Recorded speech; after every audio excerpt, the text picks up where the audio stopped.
여러분 안녕하십니까? 여수 MBC 뉴스투데이입니다. 소록도는 고흥에 위치해 있지만 관리권은 보건복지부가 가지고 있습니다. 주민생활 개선과 접근성 확대를 위해 고흥구는 관리권 이관을 요구하고 있는데요.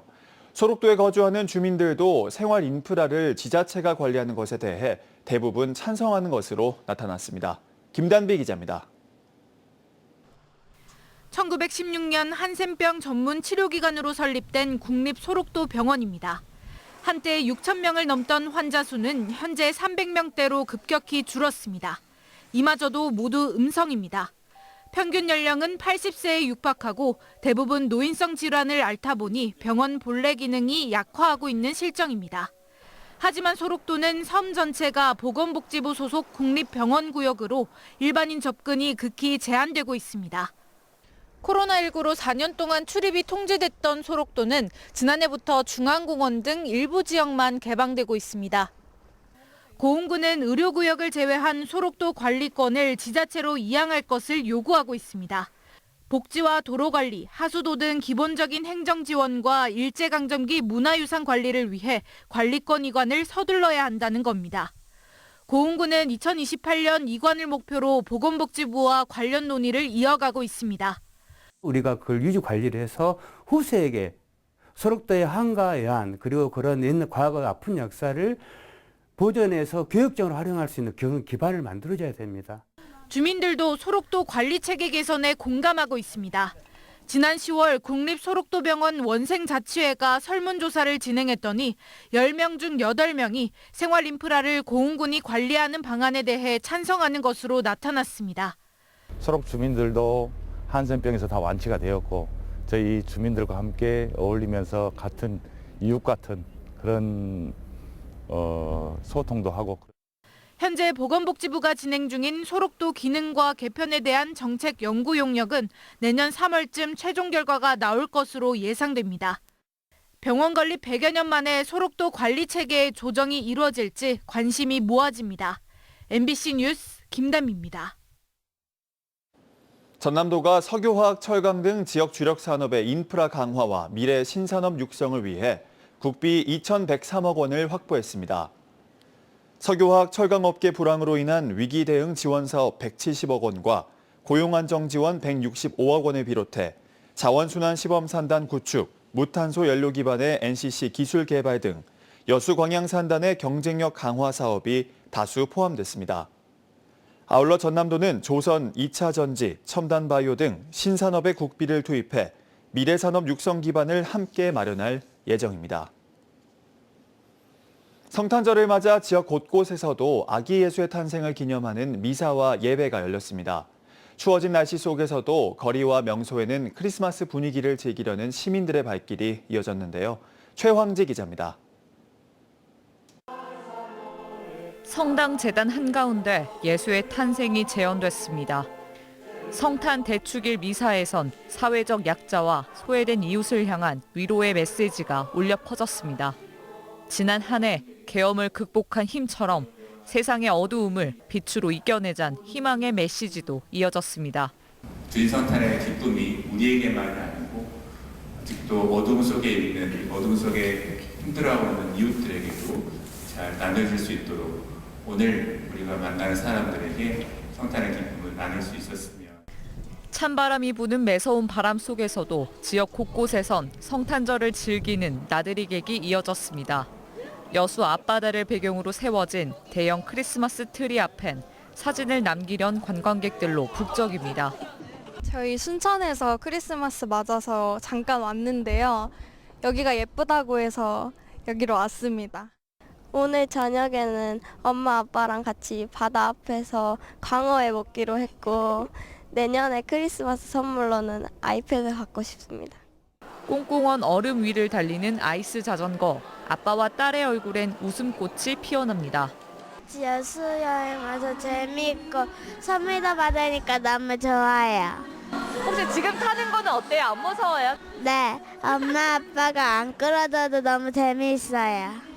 다사다난했던 한 해의 끝자락, 시민들은 위로와 희망을 나누며 다가오는 새해를 기다리고 있습니다. MBC 뉴스 최양지입니다. 현재 전남 곳곳에서 강풍과 풍랑특보가 발효돼 뱃길과 하늘길에 차질이 예상됩니다. 어제 기준 전남을 오가는 여객선 51개 항로 76척 중 여수와 고흥을 오가는 10개 항로 12척의 운항은 전면 통제됐습니다.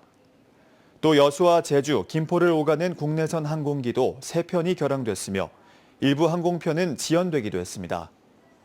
기상청은 강풍, 풍랑특보가 오늘 늦은 오후께 해제될 것으로 보인다며 시설물 관리와 안전사고에 각별한 주의를 당부했습니다. 전남 지역의 해마다 100곳씩 5년 동안 모두 500곳의 햇빛 소득마을을 조성됩니다. 전라남도는 최근 22개 시군과 정부의 정책 방향을 공유하고 정부의 햇빛 소득마을 추진 공모에 대응해 5년 동안 해마다 100곳씩 햇빛 소득마을을 조성하기로 했습니다.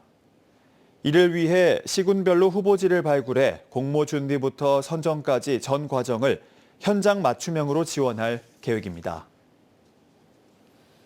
학생 수가 줄면서 사라지는 학교들이 하나둘 늘고 있는데요. 위기의 학교를 살리기 위해서 학생과 학부모, 지역민이 함께 나섰습니다. 허연주 기자가 보도합니다. 나비는 파란 날개짓으로 하늘을 날아오르고 꽃잎은 분홍빛을 머금으며 생기를 찾습니다. 학교에 활력을 불어넣고 아이들의 등굣길을 밝히기 위해 학부모들이 자발적으로 모여 한 해 동안 틈틈이 만든 벽화입니다. 이제 처음에는 이제 청소부터 시작했었어요. 여기 벽을 다 갈았거든요. 색깔도 하나씩 내다 보니까 이제 다채로워지고 정말 약간 이제 점점 뿌듯함이 온다 해야 되나? 목포 도심에 위치한 산정초는 5년 전만 해도 신입생 수가 30명을 웃돌았지만 학생 수는 계속 줄어 올해는 8명이 입학했습니다. 올해 전남에서 신입생이 단 한 명도 없는 학교는 모두 34곳.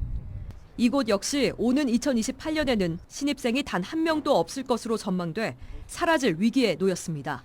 학생 수가 줄어드는 거 보니까는 이제 좀 마음이 안 좋더라고요. 그래서 저희 학부모님들이 뭔가 도울 수 있는 게 있나 싶어서 이제 같이 이렇게 참여하는 마음으로 하게 되었습니다. 아이들의 꿈과 희망을 담은 그림들로 채워져 있는데요. 학생들과 학부모, 지역민들이 한마음으로 힘을 모았습니다. 벽화 작업뿐 아니라 목공 작업을 통해 책장과 의자, 화분 등 학교에 필요한 물품을 직접 만들며 학교를 위한 지속적인 활동을 이어가고 있습니다. 학생들도 하나둘 참여해 공동체 의식을 배워나갑니다. 학생들이 함께 힘을 모아서 정성을 들여서 그린 벽화로서 학교를 좀 더 따뜻하게 만들고 활기차게 만드는 벽화라고 생각해요. 나중에 커서 학교에 왔는데 학교가 폐교됐다고 하면은 좀 속상할 것 같아요. 계속 오랫동안 유지됐으면 좋겠어요. 전남의 경우 60명 이하의 작은 학교는 전체의 48%를 차지하고 있는데 학생 수는 계속 줄어드는 상황. 올해 전남의 초중고 학생 수는 16만 9천여 명으로 작년보다 2.8% 줄었고 감소율은 더 커질 것으로 전망됩니다. 교육당국은 공동학부제를 확대하고 특화 프로그램 연계 등을 강화하겠다는 입장입니다.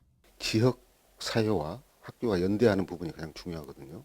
다른 학교하고의 공동으로 교육과정을 운영한다든가 아니면 지역을 넘나드는 그런 공동 교육과정을 운영하는. 위기의 학교를 살리기 위해 지역사회와 학교가 함께 고민하고 지속성을 위한 교육정책 도입이 필요합니다. MBC 뉴스 허연주입니다. 달걀값이 평년에 비해 5% 이상 오르면서 30개들이 특난 한판 가격이 7,000원에 육박하는 것으로 나타났습니다. 축산물 품질평가원 축산유통정보에 따르면 지난 24일 기준으로 한 특난 한판의 소비자 가격은 6,835원으로 평년보다 5.13% 상승했습니다. 달걀 가격이 뛰고 있는 가운데 올해 들어 전남에서만 3건, 전국적으로 21건의 고병원성 조류 인플루엔자가 발생해 산란계 275만 마리가 살처분되면서 수급 불안 우려도 커지고 있습니다. 광양의 유기질 비료 전문 기업인 봉강 친환경 영농조합 법인이 일본 비료 시장에 처음 진출해 수출을 시작합니다. 이번에 수출되는 제품은 국내에선 이미 품질과 효과가 인정된 주력 비료 토비타 골드로 첫 수출 물량은 800포이며 오는 2026년까지 5만 포 규모로 확대할 계획입니다. 전남도는 해외 시장 개척단 운영과 국제 박람회 참가 지원, 컨설팅 등이 이번 일본 시장 진출을 뒷받침했다고 설명했습니다. 신안 여객선 좌초와 같은 사고 재발을 막기 위한 관련 법안이 국회에 발의됐습니다. 더불어민주당 송옥주 의원은 퀸제누비아 2호 좌초를 계기로 해상 사고의 원인을 체계적으로 분석해 대처할 수 있는 법안을 제출했습니다.